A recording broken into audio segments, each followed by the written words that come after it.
बिस्मिल्लाहिर्रहमानिर्रहीम। अस्सलाम वालेकुम रहमतुल्लाह। आप देख रहे हैं रूहानी बुक यूट्यूब चैनल। मैं हूं मुफ्ती बिलाल अहमद कादरी। बहुत सारे लोगों के मुख्तलिफ सवालात आ रहे हैं कुर्बानी के हवाले से। जैसे हमने गुज़िश्ता एक वीडियो अपलोड की थी जिसके अंदर था कि जिन जानवरों में ये औसाफ पाए जाएँ तो वो जानवरों की कुर्बानी जो है वो मकरूह होती है। जायज़ तो है लेकिन उनकी कुर्बानी जो है मकरूह है। इसी तरह मुझे उसी रिलेटेड फिर सवालात है कि मुफ्ती साहब के ऐसे कौन से जानवर हैं या क्या हम जानवरों के अंदर देखें कि किन यूब की वजह से उन जानवरों की कुर्बानी जायज़ नहीं है, तो वो आप बतला दें। तो इस वीडियो के अंदर हम अहादीस में ही देखेंगे कि हदीस की रूह से रसूलुल्लाह सल्लल्लाहु अलैहि वसल्लम ने किन जानवरों की कुर्बानी से मना फरमाया, वो आपके सामने जिक्र करेंगे। इसलिए आपने वीडियो को मुकम्मल देखना है। साथ ही साथ अगर आप हमारे चैनल पर नए हैं तो चैनल को सब्सक्राइब कर दें, साथ बेल आइकन के बटन को दबा लें ताकि हमारी आने वाली तमाम वीडियो सबसे पहले आप उसको देख सकें। देखिए, हम हदीस की रूह से देखेंगे कि कौन कौन से जानवरों की कुर्बानी जायज़ नहीं है, कौन से यूब होने चाहिए। इसके बारे में आपके सामने दो हदीसें रखूंगा। उन दोनों हदीसों के अंदर मुकम्मल इसकी तफसील मौजूद है। पहली हदीस जो है वो हज़रत बर्रा बिन आज़िब रज़ी अल्लाह ताला अन्हु से है कि वो फरमाते हैं कि रसूलुल्लाह सल्लल्लाहु अलैहि वसल्लम से दरियाफ्त किया गया कि कुर्बानी में कैसे जानवरों से परहेज़ किया जाए, यानी किन जानवरों की कुर्बानी न किया जाए, उनसे बचा जाए।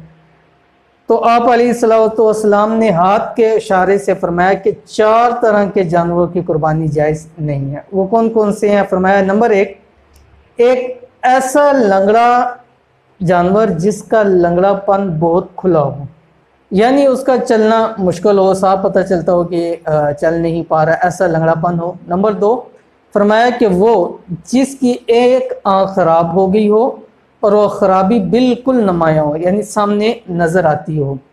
नंबर 3 फरमाया वो जो बहुत बीमार हो, यानी बहुत ज़्यादा बीमार है, लागर है, बीमारी की वजह से लागर हो चुका बहुत ज़्यादा। ज़ाहिर बात है जानवर को देख के पता चल जाता है कि ये इस वक्त बहुत ज़्यादा बीमारी के अंदर है या बहुत ज़्यादा बीमार है। और नंबर 4 फरमाया वो जो ऐसा लागिर और कमज़ोर हो कि इसकी हड्डियों में गूदा तक न रहा हो, यानी हड्डियाँ बिल्कुल के सामने नज़र आ रही हो, गूदा नहीं है। तो फरमाया कि ऐसे 4 जानवर की कुर्बानी से बचा जाए, क्योंकि ज़ाहिर बात है कि हमने पिछली वीडियोस के अंदर बतलाया था कि मकरूह है ऐसे जानवरों की जिनमें कम चीज़ पाई जाती है, लेकिन अगर उनका वो चीज़ बहुत नुमायाँ है, लंगड़ापन जैसे नुमायाँ की बीमारी उनकी नुमायाँ, तो उनकी जो है वो कुर्बानी नहीं करनी चाहिए।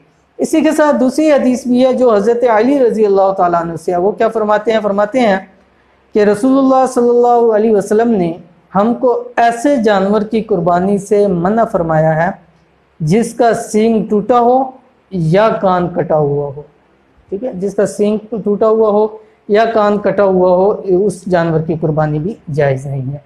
तो ये तकरीबन 6 चीज़ें हो गई हैं जो अमूमन इंसान जब जानवर ख़रीदने लगता है तो ये 6 चीज़ें उसको सामने नज़र आ रही होती हैं। तो लिहाजा जब भी आप जानवर ख़रीदें उनके अंदर इन 6 चीज़ों को लाजमी देख कर ख़रीदें ताकि हमारी कुर्बानी अल्लाह के यहाँ कबूल हो और हम सब को अल्लाह का तक़र्रुब हासिल हो। तो ये थी आज की वीडियो। उम्मीद करते हैं आज की वीडियो भी आपको पसंद आई होगी। वीडियो पसंद आए तो इसको लाइक कर दें, दोस्त सहाबा के साथ शेयर करें। मिलेंगे इंशाअल्लाह फिर किसी अच्छी नेक्स्ट वीडियो के अंदर, तब तक के लिए इजाज़त दीजिए। अल्लाह हाफिज़।